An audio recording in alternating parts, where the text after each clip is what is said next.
दर्शक बंधु जदि आपण डायबिटीज रोगी तेबे सकाळ जलखियारे आपण निश्चय चूड़ा को सामिल करतु कारण चूड़ारे रही पोषक तत्व विषय शुणिले आपण आश्चर्य होइदिबे। बंधु आसतु भिडटी को आरंभ करवा। दर्शक बंधु सकाळ जलखिया हालुका हेबा दरकार। किछि लोक सकाळ जलखियारे परोटा ब्रेड बटर आदि खाइबाकू पसंद करिथांती किंतु एथिरे फैट बढ़ी थाए तेणु जलखियारे विटामिन एवं मिनेराल्स भरपूर मात्रा रहिबा दरकार। एथिपाई सबुठारु बड़ बेस्ट ऑप्शन होइथाए चूड़ा। तेबे आसंतु जानिबा चूड़ा खाइबार फायदा विषय रे। यदि आपण चूड़ारे परिबा मिसाई खाइबे एथिरु आपणक शरीर को विटामिन खनिज एवं फाइबर मात्रा अधिक मिल पारिबो।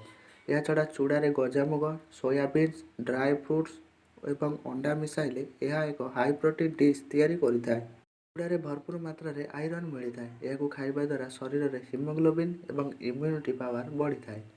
चूड़ारे भल मात्रा रे कार्बोहाइड्रेट रही थाए जो शरीर को शक्ति मिली थाए।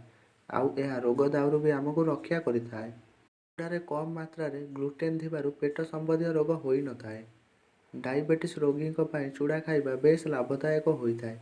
यह खाइबारे भोक कम होइथाए एवं रक्तचाप ठीक रही। चूड़ारे अधिक मात्रा रे कैलोरी मिली थाए। वेजिटेबल चूड़ारे 244 किलो कैलोरी एवं बादाम चूड़ारे 549 किलो कैलोरी रही थाए। चूड़ा हजम हेबा पाई शरीर को अधिक परिश्रम करने को पड़ी न थाए।